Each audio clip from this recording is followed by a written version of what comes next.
Bulletin में सबसे पहले आपको ये बताएं कि वजीर आजम नवाज शरीफ ने बेल्ट एंड रोड फोरम से खिताब किया और अपने खिताब में उन्होंने कहा कि हम सब वन रोड वन बेल्ट की कामयाबियों का एतराफ़ करने जमा हुए हैं।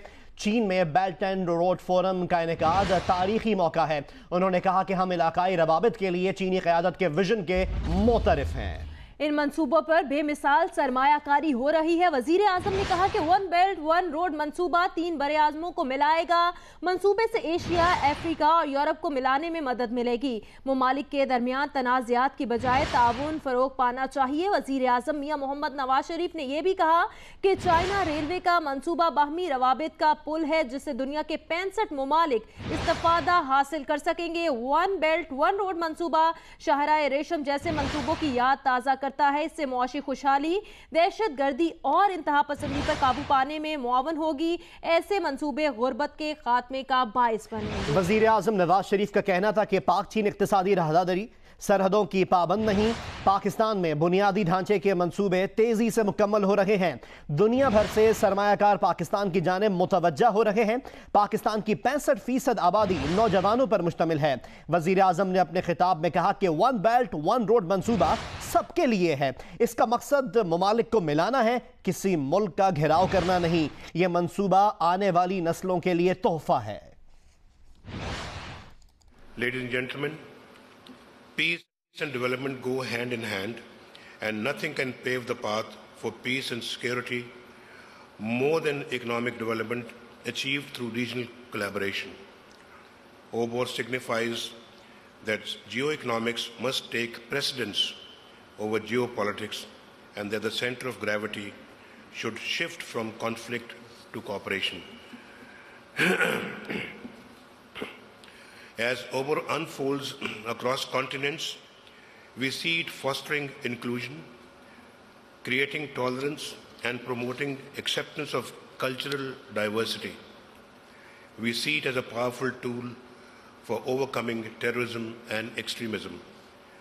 Pakistan believes that the most powerful impact of OBOR will be on the lives of poor and marginalized people who would have higher incomes, better education, and more health facilities.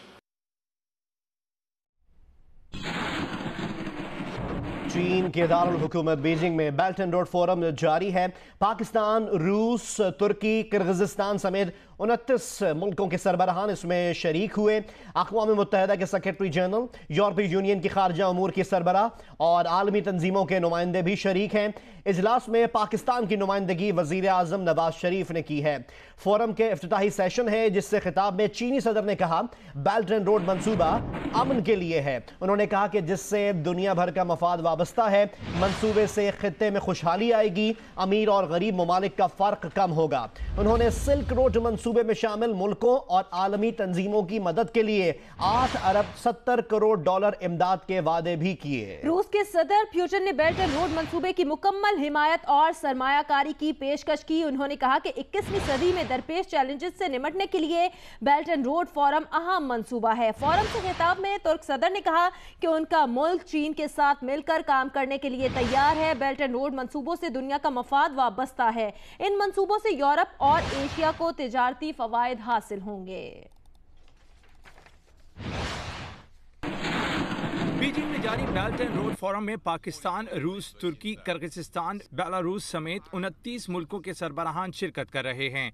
Pakistan के वफ्द की नुमाइंदगी वजीर आज़म नवाज शरीफ कर रहे हैं। इजलास से खिताब में चीन के सदर शी जिनपिंग ने सिल्क रोड मंसूबे में शामिल मुल्कों और आलमी तंजीमों की मदद के लिए 8 अरब 70 करोड़ डॉलर इमदाद का वादा किया।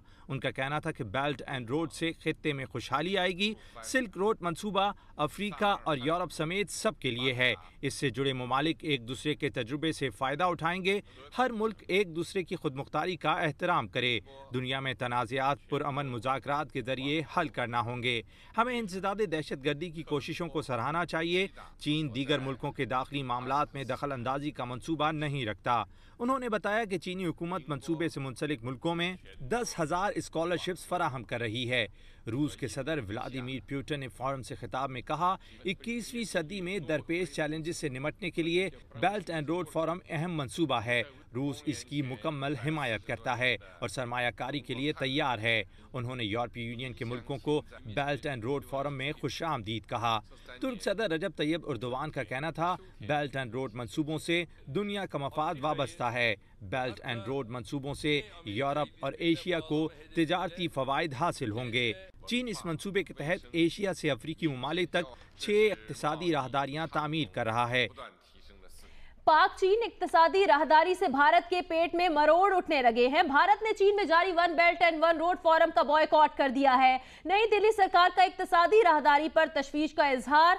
भारतीय वजारत खारजा के मुताबिक चीन को आगाह भी कर दिया गया है। जी हां, भारत ने वही किया जो उससे तवक्को की जा सकती थी। भारतीय वजारत खारजा से जारी बयान में कहा गया है कि बीजिंग पर जोर दिया है कि इक्तिसादी राहदारी से मुतालिक बामायने मुज़ाकरात किए जाएं। भारत इस सिलसिले में चीन के जवाब का इंतजार कर रहा है।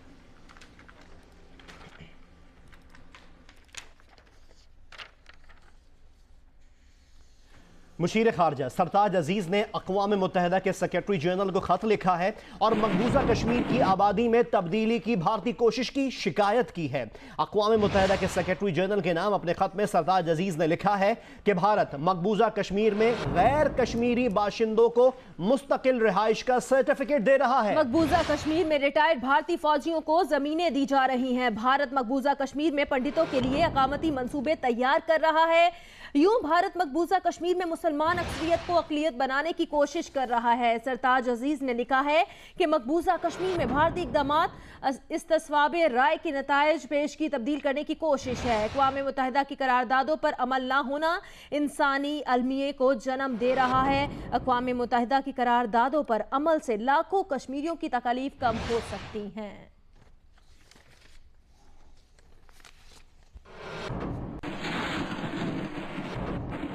कोयटा से खबर दें आपको, नवाही इलाके मार्केट में धमाका हुआ है। लेविस जराए के मुताबिक धमाका सिक्योरिटी फोर्सेस की गाड़ी के करीब हुआ। धमाके में 2 सिक्योरिटी एहलकार जख्मी हुए हैं और जख्मी एहलकारों को अस्पताल मुंतकिल कर दिया गया है, जिसके बाद सिक्योरिटी फोर्सेस ने इस इलाके को घेरे में ले लिया है। धमाके के वक्त सिक्योरिटी एहलकारों की गाड़ियां गुजर रही थी और यह धमाका खेज मवाद सड़क के किनारे नस्ब किया गया था। जख्मियों में FC एहलकार हक नवाज और हबीबुल्लाह शामिल हैं, जिनको अस्पताल मुंतकिल कर दिया गया है।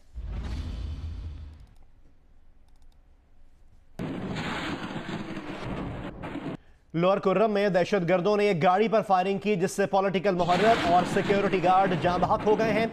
लोअर कुर्रम के इलाके ओले में दहशतगर्दों ने एक गाड़ी पर फायरिंग की, जिससे पॉलिटिकल मुहर्रर और सिक्योरिटी गार्ड जाँ बहक हुए गए। फायरिंग के बाद दहशतगर्द फरार हो गए। उधर पॉलिटिकल इंतजामिया का कहना है कि पॉलिटिकल मुहर्रर सरफराज हुसैन और सिपाही मुमताज हुसैन मामूल के गश्त पर थे। वाक़े की तहकीकात और दहशतगर्दों की तलाश शुरू कर दी गई है।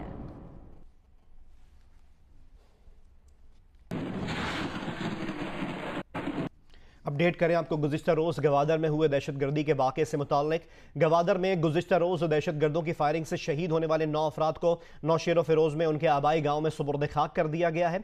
नमाज जनाजा में सूबाई वज़रा के अलावा लोगों की बड़ी तादाद शरीक थी और रिक्कत आमेज़ मनाजिर इस दौरान देखने में आए। नौशेर फिरोज के गांव सिद्दीक लाखों के शहीद 9 अफराद की नमाज जनाजा आबाई कब्रिस्तान में अदा करने के बाद उन्हें सुपुर्द खाक कर दिया गया है। नमाज जनाजा में सूबाई वज़रा और इलाके के लोगों की बड़ी तादाद शरीक थी। इस मौके पर रिक्कत आमेज मनासिर देखने में आए। शहीद अफराद में 2 सगे भाई भी हैं। गुज़िश्ता रोज गवादर में दहशतगर्दों की फायरिंग से नौशेर फिरोज के गांव सिद्दीक लाखों से ताल्लुक रखने वाले 9 अफराद शहीद हो गए थे। शहीद होने वाले जहीर और आसिफ की 1 माह कबल ही शादी हुई थी। सद्दाम और रसूल बख्श की शादी 1 माह बाद होने वाली थी। पाक अफगान सरहदी फोर्सेस के दरमियान कशीदगी में कमी के बावजूद पाक अफगान सरहद 10वें रोज भी बंद है। IGFC और जिला इंतजामिया की जानिब से मुतासर इलाकों के मकीनों में इमदाद की फराहमी जारी है। तफसीलात हमें बता रहे हैं जियो न्यूज़ के नुमाइंदे नूर जमाना चकजई। जिस वक्त मैं पाक अफगान सरहद बाबिदोस्ती पर मौजूद हूँ। पाक अफगान सरहदी कशीदगी के बायस बाबिदोस्ती आज 10वें रोज़ भी बंद है। हर किस्म की तिजारती सरगर्मियाँ मुअत्तल। आप देख सकते हैं कि बाबिदोस्ती पर जो सड़क है वो वीरान है। यहाँ पर सिक्योरिटी फोर्सेस के दस्ते तैनात है, तमाम पैदल आमदरफ्त भी बंद है। NATO supply, Afghan transit trade समेत वस्ती एशियाई ममालिक के साथ जो तजारती सरगर्मियाँ हैं वो भी आज 10वें रोज़ मुअत्तल है। कस्टम हाउस में जो सरगर्मियाँ हैं वो बंद है, जबकि दूसरी जानिब FIA का इमिग्रेशन ऑफिस जो है वो बहाल है। इंसानी हमदर्दी की बुनियाद पर हुकाम का कहना है कि जो अफगान शहरी पाकिस्तान में इलाज मुआलजे के लिए आए थे वो अगर वापस जाना चाहे तो उसको अफगानिस्तान जाने दिया जा रहा है। दूसरी जानिब किले लुकमान और किले जहांगीर में सिक्योरिटी फोर्सेज बदस्तूर वहाँ पर मौजूद है, सिक्योरिटी हाई अलर्ट है, जबकि जो राशन का अमल है वो भी तकसीम किया जा रहा है। मुख्तलिफ मुतासरा दियात में ख़ासकर जो किले लुकमान, किले जहांगीर और दीगर दियात से जो नकल मकानी करके खैमा बस्ती में आबाद हो गए थे उनके लिए राशन का अमल IGFC Balochistan major general Nadeem Anjum की जानिब से फराहम की जा रही है। कोटरी के इलाके भुलारी और मीटिंग रेलवे स्टेशन के दरमियान माल बरदार ट्रेनों के तसादुम को दूसरा रोज हो गया। अब तक ट्रैक की बहाली का काम मुकम्मल ना किया जा सका, जिसके सबब कराची का मुल्क के दीगर शहरों से बजरिया रेल राब्ता मुनक़ता है। गुज़िश्ता रोज सुबह 5 बजे कोटरी के करीब भुलारी और मीटिंग रेलवे स्टेशन के दरमियान 2 माल बरदार ट्रेनों का तसादुम हुआ, जिसके नतीजे में 23 बोगियां पटरी से उतर गईं। उनमें 6 बोगियों में तेल और 17 में कंटेनर लदे हुए थे। हादसे के बाद अप और डाउन ट्रैक पर ट्रेनों की आमद और रफ्त मुकम्मल तौर पर मुअत्तल हो गई और कराची का मुल्क के दीगर इलाकों से बजरिया रेल राब्ता मुनक़ता हो गया। ट्रैक की बहाली के लिए गुज़िश्ता रोज सुबह 7 बजे से रिलीफ ऑपरेशन शुरू किया गया, जो दूसरा रोज शुरू होने के बावजूद जारी है। हालांकि रेलवे हुक्काम की जानिब से गुज़िश्ता रात 10 बजे ट्रैक की बहाली का दावा किया गया था, लेकिन मुबैना रिलीफ ऑपरेशन के बाद अब तक भी ट्रैक बहाल न हो सका। आज सुबह 8 बजे एक बार फिर बताया गया है कि ट्रैक 2 से 2.5 घंटों में बहाल करके रेलवे ट्रैक को बहाल कर दिया जाएगा। ताहम ज़राए का कहना है कि ट्रैफिक की मुकम्मल बहाली दोपहर तक ही मुमकिन है। और अब कुछ वेदर अपडेट्स के आइंदा 24 घंटों में मुल्क के बेशतर इलाकों में मौसम गर्म और खुश्क रहेगा। कोयटा, मालाकंड और कश्मीर में तेज हवाओं के साथ बारिश का इम्कान है। कोयटा, मालाकंड और कश्मीर में तेज हवाओं के साथ बारिश का इम्कान है। महकमा मौसमियात के मुताबिक इस्लामाबाद में शाम और रात के औकात में गरज चमक के साथ हल्की बारिश का इम्कान भी जाहिर किया जा रहा है। मजीद बताएंगे जियो न्यूज के नुमाइंदे कामरान खान। जी, महकमा मौसमियात के मुताबिक आइंदा 24 घंटों के दौरान मुल्क के बेशतर इलाकों में मौसम गर्म और खुश्क रहेगा। ताहम कोयटा, मालाकंड, हज़ारा, बनू, गुजरांवाला, सरगोदा, बालाई फाटा और कश्मीर में बाज़ मकामात पर तेज़ हवाओं और गरज चमक के साथ हल्की बारिश का भी इम्कान है। इस्लामाबाद के मौसम की सूरत हाल आपको बताएं कि महकमा मौसमियात का कहना है कि आज दिन के वक्त इस्लामाबाद का मौसम गर्म और खुश्क रहेगा, जबकि शाम और रात के औकात में इस्लामाबाद में भी तेज़ हवाओं और गरज चमक के साथ हल्की बारिश का इम्कान है। महकमा मौसमियात की जानिब से इस्लामाबाद का जो दर्जा हरारत रिकॉर्ड किया गया है वो आज कम से कम 21 और ज़्यादा से ज़्यादा 38 सेंटीग्रेड रहेगा। जी, मुल्क के मुख्तलिफ शहरों में सूरज की तपिश और हब्स ने शहरियों को निढाल कर रखा है, जबकि गिलगित बल्तिस्तान और आज़ाद कश्मीर समेत मुल्क के बालाई इलाकों में मौसम खुशगवार है।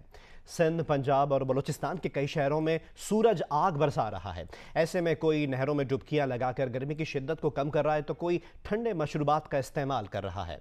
उधर गिलगित बल्तिस्तान, आज़ाद कश्मीर समेत बालाई इलाकों में मौसम खुशगवार है। महकमा मौसमियात के मुताबिक आइंदा 24 घंटों के दौरान मुल्क के बेशतर इलाकों में मौसम गर्म और खुश्क रहेगा, जबकि योब, मालाकंड, हज़ारा, बन्नू, सरगोदा, गुजरांवाला डिवीजन, बालाई फाटा और कश्मीर में बाज़ मुकामात पर तेज़ हवाओं और गरज चमक के साथ बारिश का इम्कान है।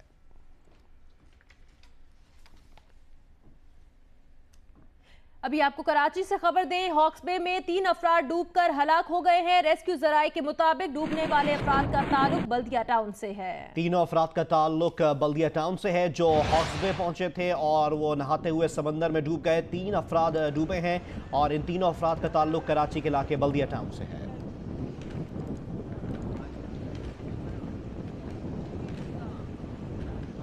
पाक सरजमीन पार्टी आज कराची में मिलियन मार्च करेगी, जो FTC ब्रिज शारा फैसल से वजीर आला हाउस की जानिब जाएगा। मुस्तफ़ा कमाल का कहना है कि 16 मुतालबात के लिए जिद्दोजहद आखिरी सांस तक जारी रहेगी।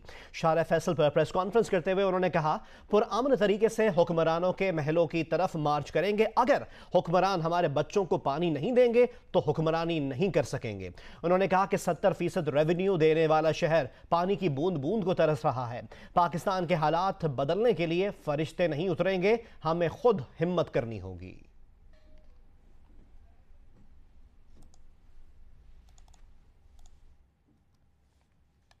अभी आपको बताएं कि पाक सरजमीन पार्टी के तहत आज कराची में मार्च किया जा रहा है। तफसीलात से आगाह करेंगी जियो न्यूज़ की नुमाइंदा कशमाला नजीब। जी बिल्कुल, पाक सरजमीन पार्टी आज मिलियन मार्च के जरिए अपनी सियासी कुव्वत का मुजाहरा करने जा रही है। शाम 4 बजे पाक सरजमीन पार्टी का मिलियन मार्च जो है वो स्टार्ट हो जाएगा, जो सीएम हाउस के पास जाके इख्तिताम पजीर हो जाएगा।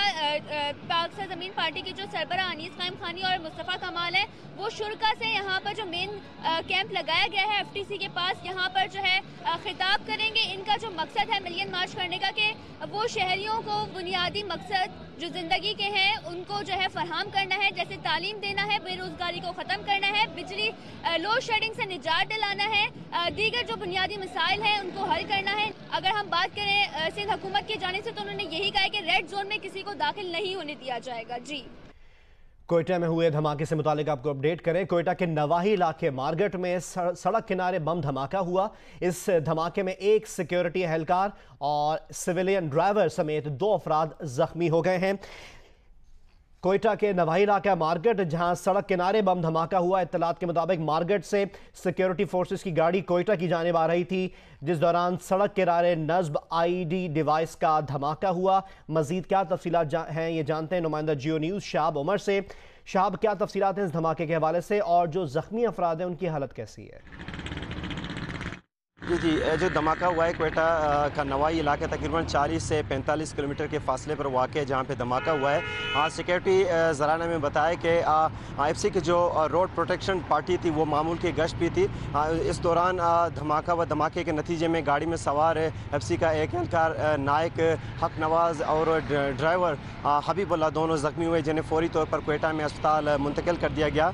इस हवाले से जो अस्पताल ज़रा उन्होंने बताया जो एहलकार है उनकी हालात कुछ तशवीशनाक है, ताहम जो ड्राइवर उसकी हालत कदरे बेहतर है। दोनों को तिब्बी इमदाद फराहम की जा रही है। जी, बहुत बहुत शुक्रिया शहाब उमर, हमें बता रहे हैं। धमाके के 2 जख्मी हैं। नायक हक नवाज की हालत तशवीशनाक बताई जा रही है और इस वक्त ये ज़ेर इलाज है अस्पताल में, जबकि ड्राइवर की हालत कुछ बेहतर है। बहुत बहुत शुक्रिया शहाब, हम आपसे मजीद भी डिटेल्स हासिल करते रहेंगे। मेरी माँ मेरे लिए बिरयानी बनाती थी, मेरी वालिदा मेरे लिए पराठे बनाती थी, मुझे अपनी माँ की डांट बहुत याद आती है। कोयटा की डिस्ट्रिक्ट जेल में कैद कमसिन कैदी मदर्स डे पर अपनी अपनी माँ को याद करके अफसरदा हो गए। नदीम कौसर रिपोर्ट करेंगे। मैं कभी बतलाता नहीं पर अंधेरे से डरता हूँ मैं माँ, यूं तो मैं दिखलाता नहीं, तेरी परवाह करता हूँ मैं माँ। माँ वो अजीम हस्ती है जिसे शायद ही कोई बदनसीब शख्स याद न करता हो, और जब कोई बच्चा माँ से दूर और मुश्किल में हो तो उसे माँ बहुत याद आती है। इसी सूरत हाल से 2-4 हैं कोयटा के डिस्ट्रिक्ट जेल में पाबंद सलासल 48 कमसिन कैदी।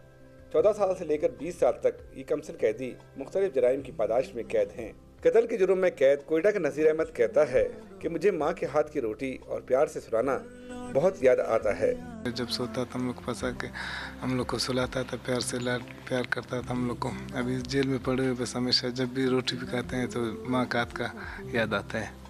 कोयटा के इलाके नवाकिरी का 14 साल शाहजेब जेल का सबसे कमसिन कैदी है, जो लड़ाई झगड़े के दौरान होने वाले कत्ल के केस में जेल तो आ गया, लेकिन यहाँ शाहजेब को माँ की याद सताई ही जा रही है। और जब जिक्र करता है अपने माँ के हाथ के बने पराठे और बिरयानी का तो आंखों में आंसू छलकने लगते हैं। बहुत प्यार करती थी, घर में पराठे बनाते थे, बिरयानी बनाती थी मेरे लिए, तो बहुत खुश रखते थे। अभी याद आती है बहुत। माँ इस दुनिया का सबसे कीमती रिश्ता है। इस अजीम हस्ती से दूरी जेलों में बंद कमसिन बच्चों की जिंदगी पर गम के असरात जरूर मुरतब करती है। आवाम का कहना है कि हुकूमत और समाजी इदारों को मदर्स डे पर बच्चों को अपनी माँओं से मुलाकात के लिए खसूसी इंतजाम करने चाहिए। कैमरामैन अरशद नईम के साथ नदीम कौसर, जियो न्यूज़, कोयटा। नौशेरा के इलाके खैराबाद की अजीम माँ ने इसार और कुर्बानी की मिसाल कायम कर दी। पैदाइशी तौर पर जहनी और जिस्मानी माजूर बेटे की किसी के आगे हाथ फैलाए बगैर खिदमत करते करते जवानी बुढ़ापे में बदल गई। कनीज़ बीवी अब खुद बीमार होकर किसी मसीहा की मुंतज़िर है। नौशेरा से हमें रिपोर्ट कर रहे हैं मुश्ताक पराचा। खैराबाद की रिहायशी कनीज बीबी की शादी 23 बरस कबल मोहम्मद ताज से हुई। इसका बेटा आकिब 2 माह का था कि शोहर इंतकाल कर गया। ज़हनी और जिस्मानी माजूर बेटे की खिदमत की खातिर दूसरी शादी नहीं की। आकिब के इलाज के लिए सब सामान फिरोख्त कर दिया मगर किसी के आगे हाथ न फैलाया। तो पैदाशी माजूर हैं, जिस्मानी भी और दिमाग का भी। इसका इलाज उधर कोई नहीं होया। इधर आके तो इसका मैं मजदूरी करती थी, कोई जैस का सामान था वो मैंने बेचा था। कनीज बीबी एक कमरे के घर में अल्लाह के रहम करम पर अपने बेटे के साथ रिहाइश पजीर है। दवाओं के अखराजात 15,000 रुपए से बढ़ चुके हैं। अब मैं खुद बीमार हूँ, मैं नहीं कर सकती हूँ बिल्कुल कुछ भी। 10-12 हज़ार मेरी अपनी बीमारी का इलाज है, बच्चे की 8,000 बच्चे की भी है। मसाइल में घिरा ये छोटा सा घराना हुकूमत, फलाही इदारों और मुखय्यर हजरात की तवज्जो और इमदाद का मुंतजिर है। कैमरामैन मोहम्मद शाहिद और अब नवाज कोस्तानी के साथ मुश्ताक पराचा, जियो न्यूज़, नौशेरा।